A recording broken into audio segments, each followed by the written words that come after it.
on digital radio, on the app, on your smart, on X, YouTube, and Facebook. The Sportscast. Expect the unexpected. The Donut Bag presented by The Sportscast.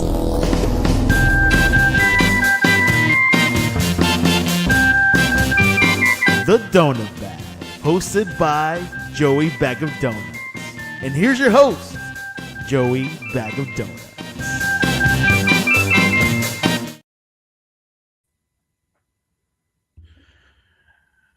So, time for our monthly check-in on the Penguins. Last time we talked was the beginning of January, and they had a pretty rough December. I think that was the month where they kept giving up. Was that the month when they gave up like third period leads like every single game or something like that? It was a complete disaster. Not even like 1 goal leads either, like 3-4 goal leads. Right, yeah. right. They'd be leading 4-0 going into the third period and then lose 5-4 or something like that. It was the most ridiculous thing ever. But then January happened, and I believe they went 11-4 or something like that. And man, they looked good.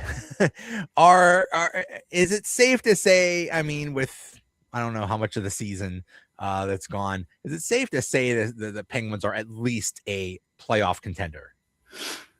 Yeah, I would say so. I think they've played 55 games now. So, more than halfway through the season, they're firmly in a playoff spot. And, when you look at the history of teams that are in a playoff spot after, 50 games, the percentages are really good that you're going to make the playoffs. That being said, Monday's game, they kind of laid an egg. And then yesterday's game, they played well, but the goaltending let them down, which was the first time that the goaltending has really let them down. But, some of those old habits are creeping back in the last 2 games, even the last 3 games, when you think about the Ranger game, how they almost blew it at the end. So definitely things they could work on, but, overall, hard to find many areas to complain about with this team. I don't count the Rangers game because it was such an emotional, weird situation. You bring the anniversary of, I can't believe it's been 10 years since they won a cup. It's crazy. You bring the players out. It's so weird that Sullivan was there as a coach of another team now, and he goes to join them, and Sidney's crying. Sidney's crying. Connor Sherry's standing there in his winter coat because he's not even dressed for the game for the Rangers, but he's out there standing, amongst the Penguins players. That had to be really awkward for Sherry and Sullivan, especially. And then, had to walk back to the other bench and coach a game after that. Yeah. Hey, it's a wonderful thing we did. Now let's go kick each other's butt. Isn't Connor Sherry Sullivan's son-in-law or something? Yes. Yeah. Well, and then the other weird thing too was Rust was suspended, but he was out there, and Letang has a broken foot, and he's out there. Like, it was just right. Weird mishmash of strange coincidence, scenarios. It was. So I don't count that game because that was like weird circumstances. The Ottawa game, I think that's just. Sometimes you just lay an egg. Sometimes you just don't have it, and the entire team just did not have it. But they responded well against the Islanders in a huge game, and they played really well, and they should have won. But like you said, the goaltending let them down. Skinner seems to be up and down, and I think that's his. I think that's what he's been throughout his career. He's been really good, and then he gets really bad. I mean, but overall, we got to be happy with him, right? Yeah, for sure. I mean, that seems to be his MO over the course of his career. He just has like real hot streaks, and then he has some streaks where you're like, I don't know about this guy. People have been talking that maybe they should sign him to a contract extension just for in the next year. Could be like a tandem of him and Miroshov. Shilov's is under contract too, so I don't know how that would work out. But people are saying like, hey, maybe they should re-sign him. I I don't know. We'll see how the season ends up. But yeah, I mean, overall, he's been really good. And that was the first game where I really thought like he could have stolen the game for them, or not even stolen the game. I thought they played well enough to win. He just let in probably 2 goals that he would love to have back, I'm sure. So yeah, it's just been up until the game on Monday, the Penguins actually had the best goals against average since the Christmas break of any team in the NHL. So that and one of the best records, right? Yeah, and they up until Monday they had the longest point streak and the longest winning streak. It's just funny, you could look at games on the schedule in August when the schedule comes out, or whenever it is, I think it's July or August, and you could already tell that game is one they'll probably lose. When I look at that schedule and I see a Monday night game in the middle of winter against Ottawa, where they're playing the next night in New York, I could have almost guaranteed you that they were going to lose that game, regardless of, I didn't even know who was on the roster in August. And you just look at the schedule and there's always a game. It's usually against like a nondescript team like Ottawa. Usually it's against like there always seems to be a Monday night game in December against Calgary for some reason. But yeah. But I don't know. Like I said that to somebody sitting next to me in the press box. I said, like, before the game even started, I said, I looked at this game on the calendar and I just feel like they're going to lose this game, even though they've won 6 in a row. And sure enough, they laid an egg. I'm sure they were probably thinking about the game the next day anyway, because it was so important. Also, we're a few days from the Olympic break. So people have to be thinking, it's just human nature. You got to be thinking about, taking almost a month off, or if you're going to be playing in the Olympics or whatever. So their mind was probably elsewhere. I mean, but the weird thing about that Ottawa game is Sheloff's almost saved them. like Sheloff's played out of his mind, and they almost salvaged a point from that. They probably should have lost that game by 5 or more goals, and he was their best player by far. And Dan Musium had said so after the game, which was pretty obvious just in watching the game. He was their best player.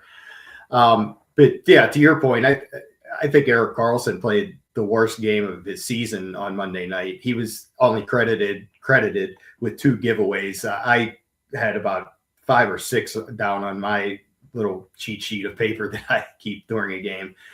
He had a really bad game. And to your point, he's probably thinking about the Olympics. I thought, Raquel was okay, but, it wasn't one of his better games. Maybe he's thinking about the Olympics. I thought Sidney Crosby was completely absent on Monday night, which, not a criticism.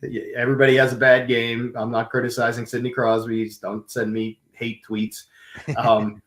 But he had a rough game, and hey, it happens. When you've won 6 games in a row, you're due for a stinker game or a letdown game. So, but that game tomorrow night in Buffalo, or Thursday night in Buffalo, is really important, and it's a kind of measuring stick game in a way, because Buffalo has been one of the hottest teams in the league, and let's hope that they don't overlook that game going into the Olympic break.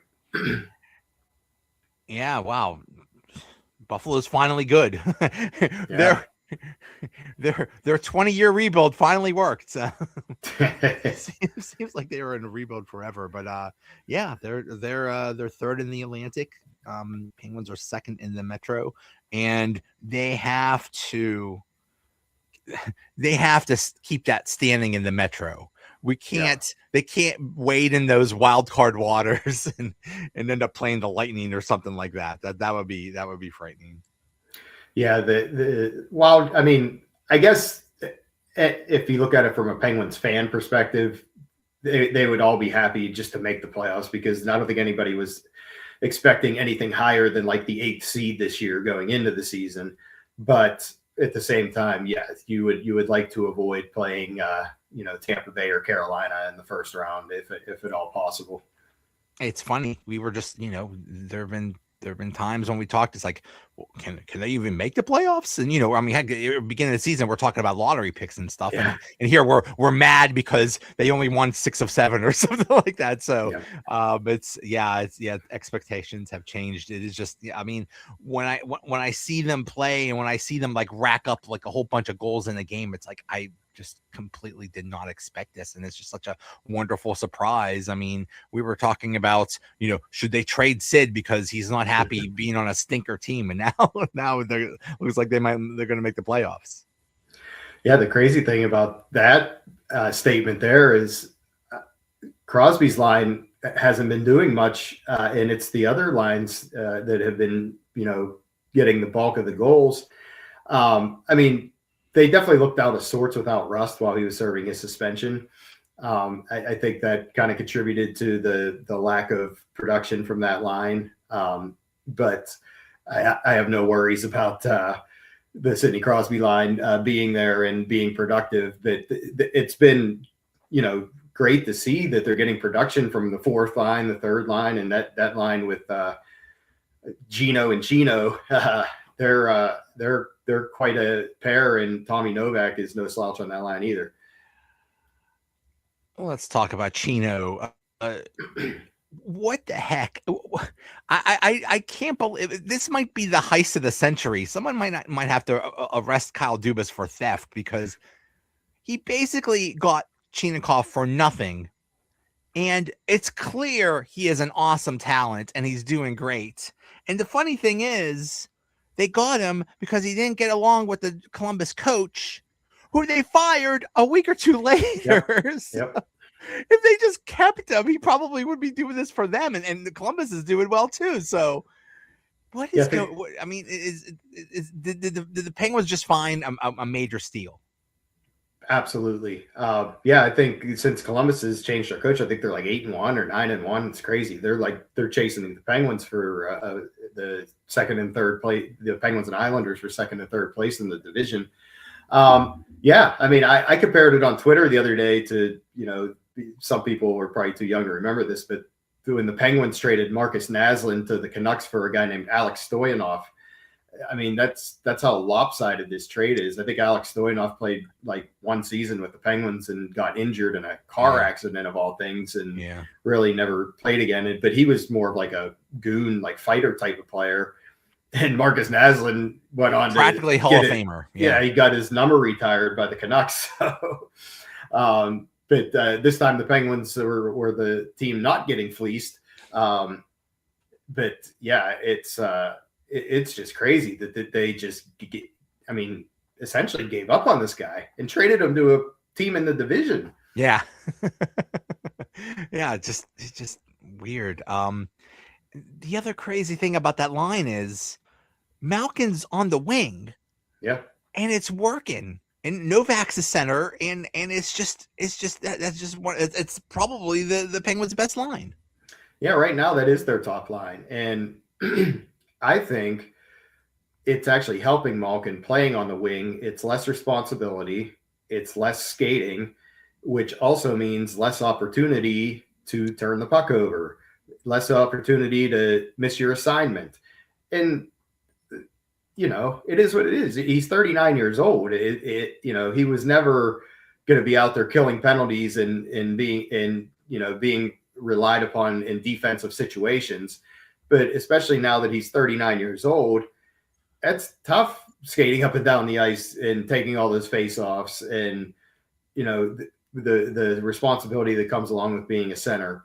So I think this is a great move for Malkin. I would not be surprised if the Penguins signed him to another 1-year deal.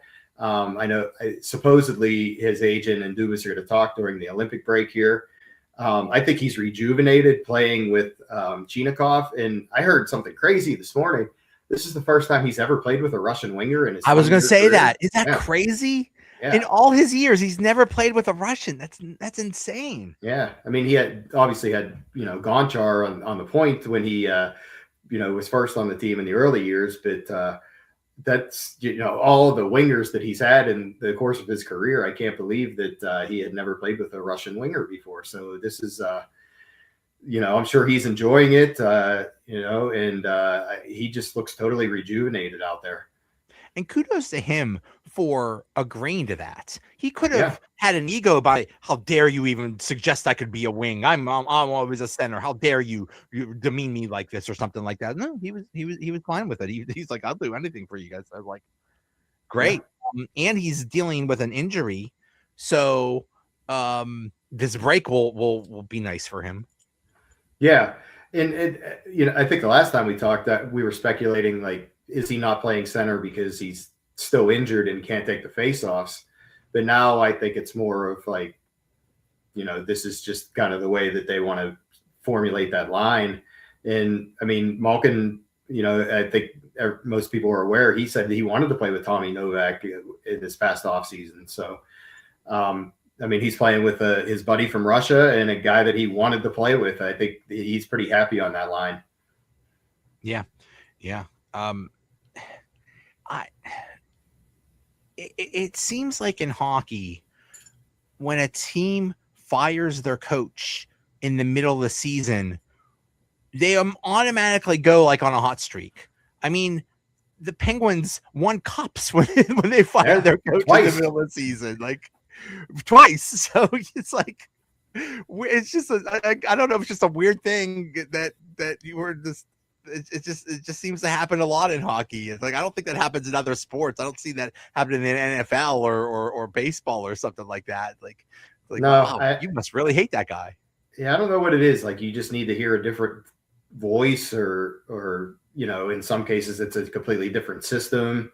But you're right. It seems like more so in hockey than any other sport, changing the coach in mid-season just makes a world of difference, and it's certainly paying off for Columbus right now. Yeah.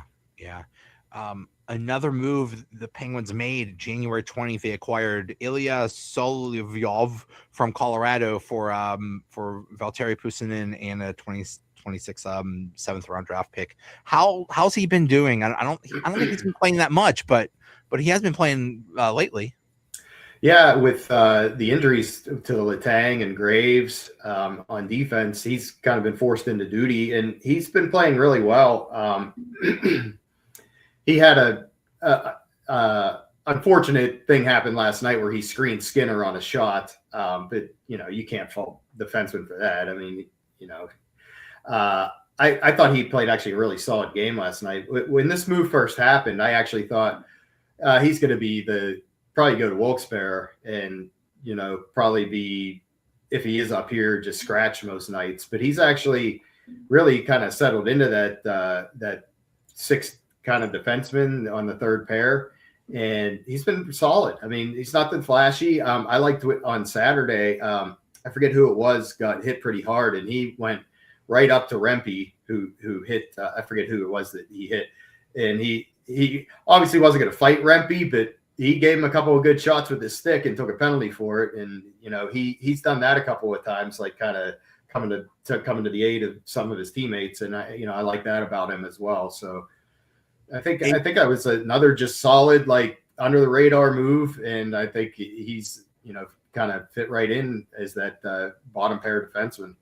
It's nice that the philosophy has changed. It seemed like with Sullivan, they didn't want any physical players, any players that were hard nosed or anything like that. And it looks like that philosophy has changed. So that's nice. So the trade freeze was 3 p.m. today, and that was actually a big deal. Panarin went to the Kings. That's interesting. I did not see the Rangers being a complete dumpster fire. It makes their decision to trade. So they traded their first round draft pick last year or whatever this previous offseason instead of next year's. That's good for them because the Penguins could have ended up with a lottery pick. Yeah, that was an interesting move. Only because, like, everything I was reading, I had not seen the Kings name pop up. I was seeing like the Hurricanes and some other teams like that.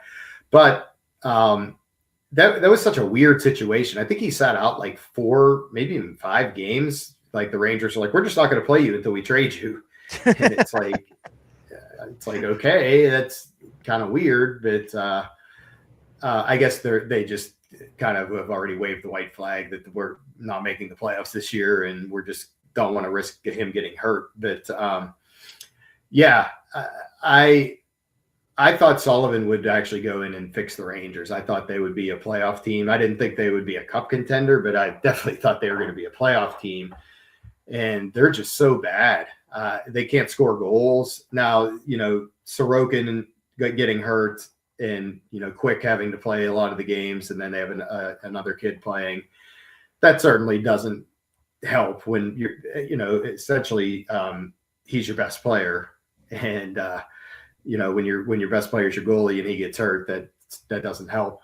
But yeah, I just never saw them being the worst team in the Eastern Conference. And I think that maybe the situation in the Rangers locker room was worse than, the reports were. I don't know. It's just hard to explain. But when you watch the Rangers, there's a lot of similarities to things that they're doing wrong that the Penguins were doing wrong in the past couple of years. Mm-hmm. Yeah, I will always respect and love Mike Sullivan for what he did for them. We would not have gotten those cups without his coaching. But I think he should have been gone years ago. I don't think his method it just didn't work anymore. I mean, maybe when he gets his kind of players or whatever, and maybe that's a problem. But yeah, I mean, it was just I mean, among other things, the reasons why the Penguins are doing so well now is I think because they have a new coach. Oh, absolutely. And by the way, I said Sorokin earlier. Sorokin, yeah. Yeah, it's just Sorokin. The wrong New York goalie. Yeah, wrong New York goalie. Yeah, I think they're going to have a fire sale in New York, or for the Rangers anyway. There's just no. I think they just have like a mishmash of like too many veterans, and they need. Just like the Penguins, like they have a very similar team to what the Penguins had the last couple of years, where they have a bunch of veterans that they think are good enough to be a contender, and they just weren't. And it's like, kind of Sullivan's kind of in the same scenario that he was here. He probably went there thinking he's going to coach like a veteran group, and now he's probably going to be starting over next year with a rebuild. Funny. I think that's what he didn't want to deal with Pittsburgh, and now he's dealing with that now. Yeah. It doesn't help when wasn't Alexis Lafreniere the number 1 overall pick, and he's basically been a bust, and they gave him a big contract. That didn't help. I understand even Vince Trocheck is might be traded. Yeah, I don't think there's any untouchables other than the goaltender on that team. Crazy. So now there's a trade freeze. They can't. I guess there could be no trades for a couple weeks. But they return to games February 26th, and the trade deadline is March 6th. So I have to imagine there's going to be rust coming back. It's just most of the players are not going to be playing that much, so it's just going to be probably awkward those first few games, right? Yeah, and you're not talking about Brian Rust. You're talking about actual Rust. I was thinking that. I think now this was 12 years ago that the last time the players were in the NHL players were in the Olympics, but I do seem to recall those first couple of games back were pretty sloppy. So we'll see. I could be completely wrong about this, but I feel like a lot of the trades that were going to happen have already happened because of this freeze. And like you just said, there's only like a week to figure out these trades once play resumes. So, every trade deadline, there's like a flurry of activity, but I think some of the bigger trades, as evidenced by the Panarin trade, have already happened. You'll probably see a lot of like lesser trades, like some of these bigger names that are floating out there, like Robertson. I just can't see Dallas trading him when they're like a Stanley Cup contender, right? Right. I think they just kind of deal with that in the off season, but we shall see. But I think the bigger trades have probably already happened, and then once these guys get back from the Olympics, it's a sprint to the finish, man. They play, I think, 4 games, and it can't be that many. Probably 2 games at the end of February. I think the 26th and the 28th, and then 17 games in 31 days in March. That literally is a game every other day. Yeah. So if you like hockey, you're going to get a lot of it in March. Yeah, and you're probably going to see a lot of injuries. Probably. Yeah.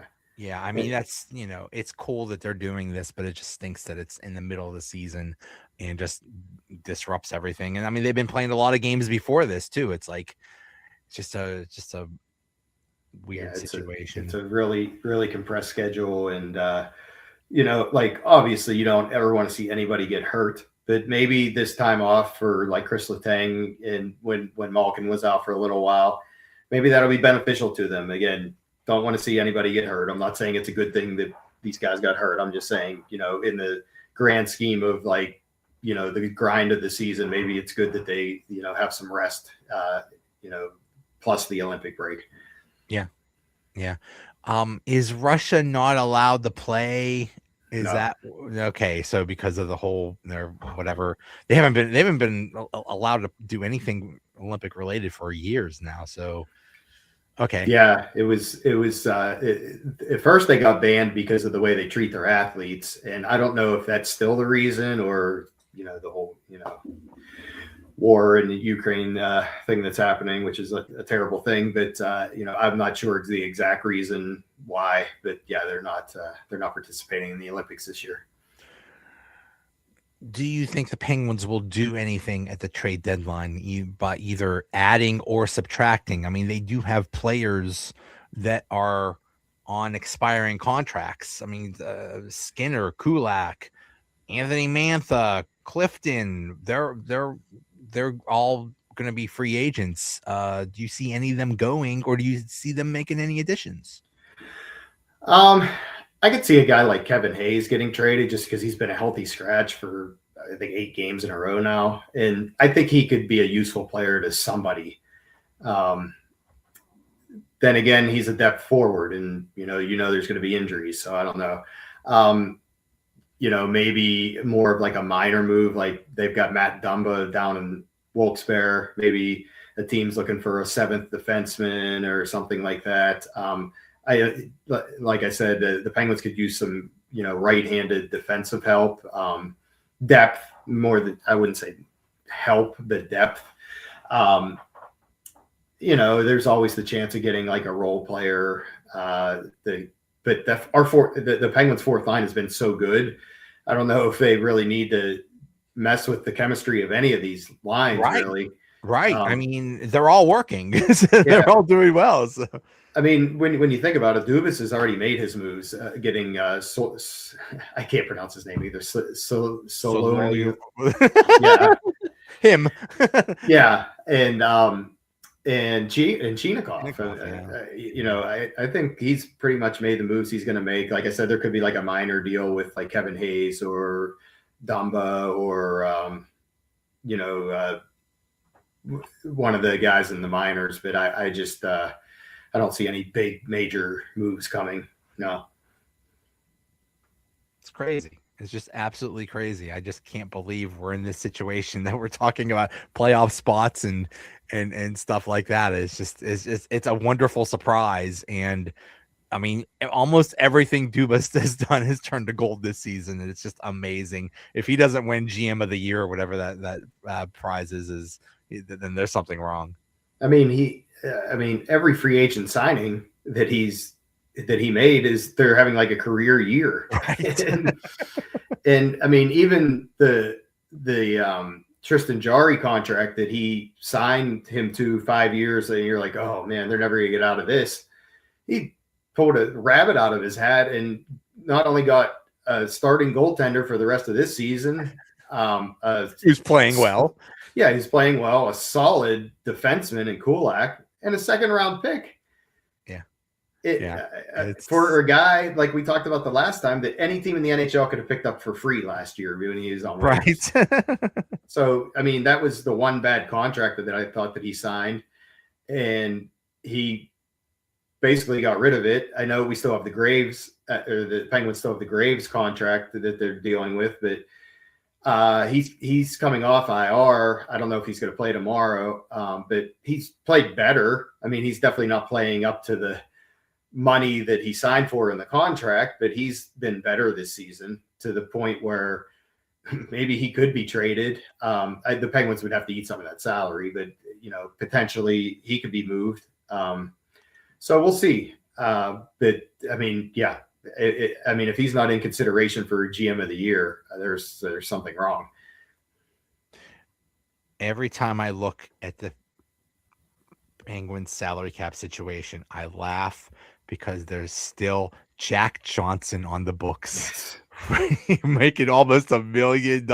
This is the last year of the Jack Johnson buyout. That was like 5 years ago or something like that. Like, it's so dumb. It's like yes, you can buy a contract in the NHL, but you pay a stiff penalty. Oh my goodness, it's crazy. If you go onto the Puckpedia website and look at some of the dead contracts that other teams are paying in addition to the one you just mentioned, you're like, that guy's still getting paid. I think Rob. I don't quote me on this. I think Robin Leonard is still getting paid by the Vegas Golden Knights.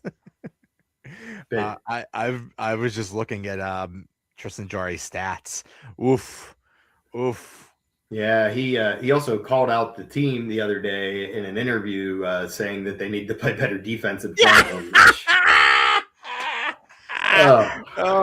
Man, not a good look when you've only played maybe 10 games for your new team and you're already calling right. That's what I think. When every goalie comes in, it doesn't do well. It's not the goalie's fault. Maybe there is an issue, because I mean, and meanwhile here, Stu is popular. Everybody chants Stu, and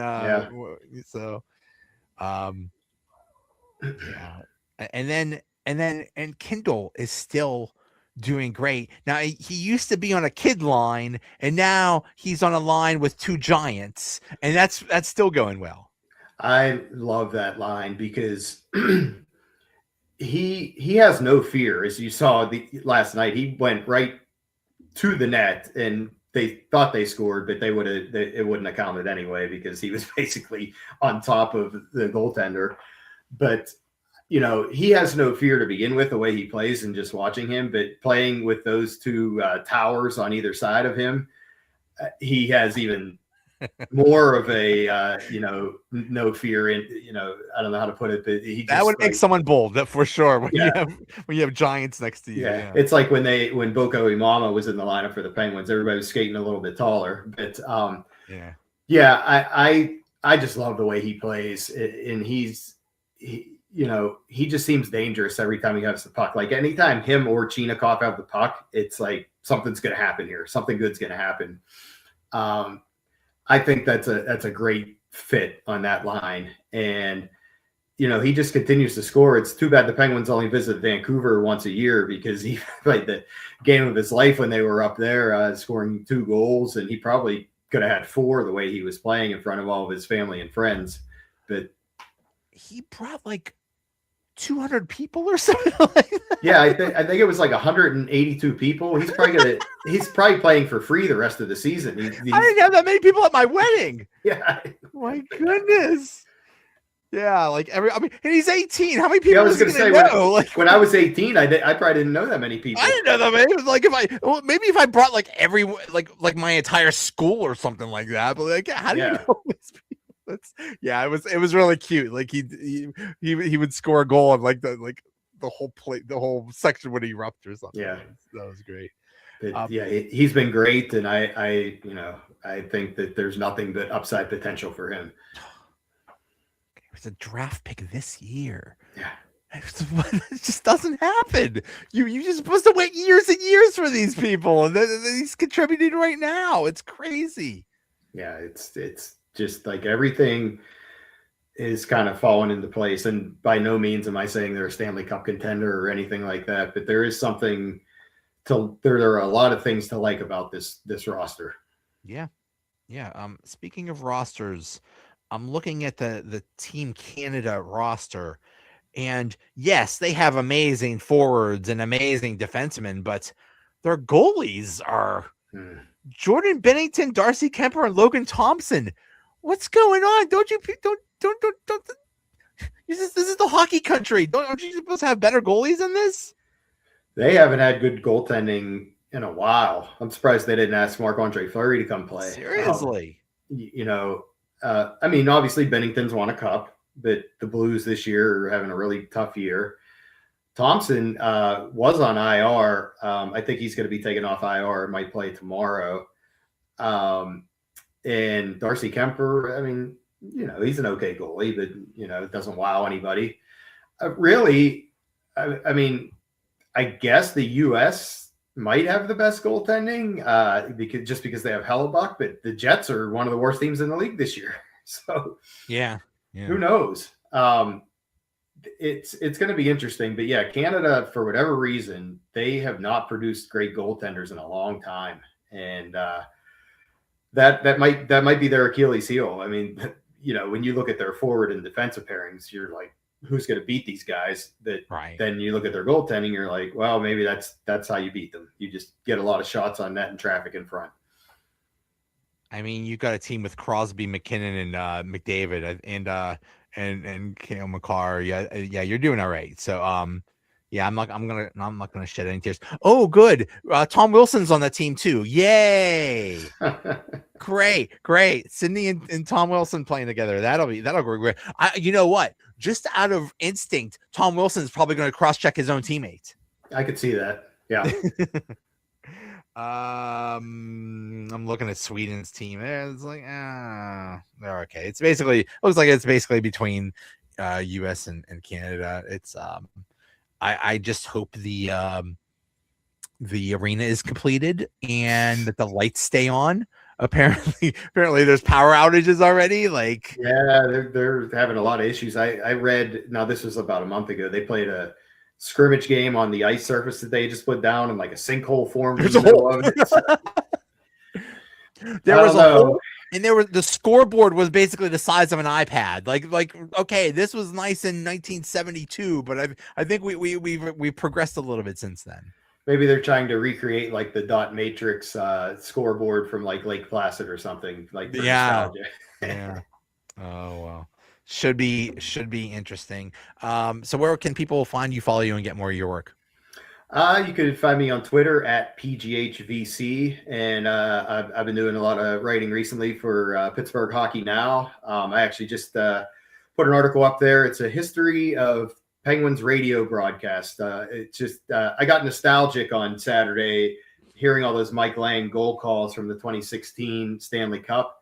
And I kind of fell down a rabbit hole. And before I knew it, I had written an article about the history of the Penguins radio and what all the different flagship stations they've been on and all the different announcers they've had over the years. And it's a interesting journey for sure. I mean, it's at one point they were on a station 1080 AM, which is now like a Christian contemporary station. And, they were on KQV for a while, and then 1250, and then for like one season in 1979 they were on 3WS, and then went back to 3WS in the 90s. And it's been really interesting journey. And so I hope people go read it. It's posted up now on Pittsburgh Hockey Now's website. I know, on the TV side there have been more regional networks they've been on since then I don't know than trees in the world or something. It just that just changes all the time.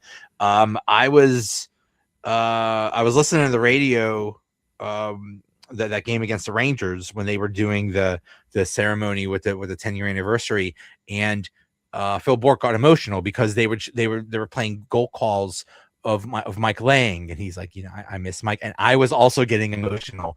Yeah. Mike Lang there's two reasons I'm a hockey fan and a Penguins fan. One of them is Mike Lang, and one of them is Mario Lemieux, and I grew up on Mike Lang. Now at the time, I believe it was in the 80s, it was 1020 KDKA. I believe that's what it was on the radio. Right. Yeah, they had 3 different stints on KDKA, and I think at that time that was one of them.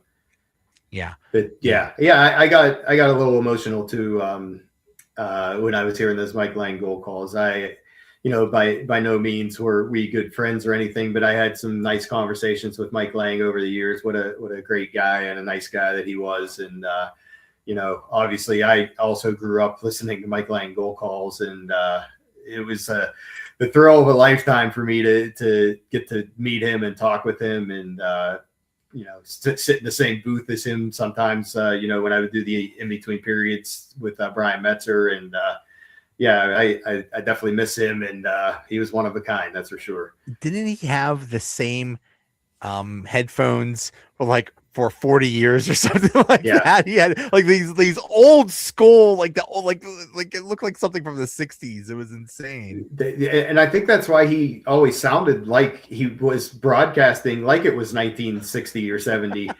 But when I would go in to do the in between periods with Brian Metzer on occasion, you did not touch Mike Lang's headset. There was another headset over here for you, and you did not you didn't even look in the direction of that headset because it was like taped together, and the people behind the scenes had to do surgery on that headset probably 4 or 5 times a season. I'm sure a lot of work has had to be done to get that thing to just operational. It was like all the padding and the ears were gone, and it was I'm not sure. I don't know this for sure, but I think it's on display now in the Penguins Hall of Fame area of PPG I would hope Arena. So. Yeah, I would hope so. No one has ever been like him. I mean, nothing. I like Josh Getzoff and Joe Barry. They do a great job. Oh yeah. But nobody was ever, and I've never heard just that little pause he would do. It's like most announcers are like, he shoots and scores. It's like there was always that pause, like, hey, it's just like, just so unique, and You could when you listen to Mike Lang do a game, you could tell by the inflection in his voice that something was about to happen. Yeah. Before it happened. Yeah. Like you could tell that they were. Yeah, you could tell that the Penguins were about to score because of the inflection in his voice. And I've never heard another announcer be quite like that or be able to do something like that. I'm drawing a blank. Who was he's on the tip of my tongue. The guy that did the NBC NHL games. He's retired now. Oh, Doc Emmerich. Doc Emmerich. I miss him too. He was another one that was unique. It's like if I'm doing a hockey broadcast, Mount Rushmore, it's like Mike Lang, Doc Emmerich, and then everybody else. Right. I mean, right. There might be only 2 people on that much Mount Rushmore. I mean, there's a lot of great announcers out there, but those two, and by the way, again, not proclaiming that I'm a good friend with Doc Emmerich or anything, but I gotten to just talk to him a couple of times in the hallway because he'll talk to you anytime you want to talk about the Pittsburgh Pirates. That's his team. Oh, that's right. Yeah. And so I would always just say to him, like, hey, what do you think about the Pirates this year? And he would say, whatever, free agent they didn't sign. And, but what a great guy he is too. And there's nobody to call a hockey game like him other than Mike Lang. I was like when he said it's history, not prophecy. Yeah. He was another iconic one. And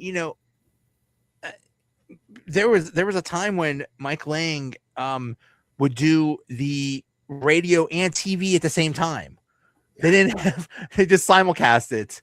On those rare times in the 80s and 90s when they were on TV, because this was before they were on KBL, but like occasionally they would be like on Channel 2 or something like that. They had like 20 games a year on TV, but it was mostly radio. But basically it was his partners were either Steige or Phil Bork. I don't think there was anyone else. Yeah, I don't think there were too many. I mean, he did go to television for a while. Yeah. And there were some different color commentators when he went to television. But I mean, Eddie Olczyk was a color guy with him as well at one point. That's right. That's right. Yeah. And those were the three main ones: Steige, Eddie Olczyk, and Phil Bork.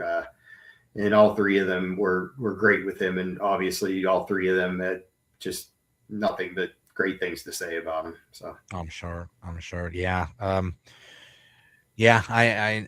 never met him, but I've never heard a bad thing about him. I've always heard he was just a great guy to hang out with. So that was a great trip down memory lane. All right. Hey, thanks so much. All right, we'll talk again soon. Thanks for having me. See you.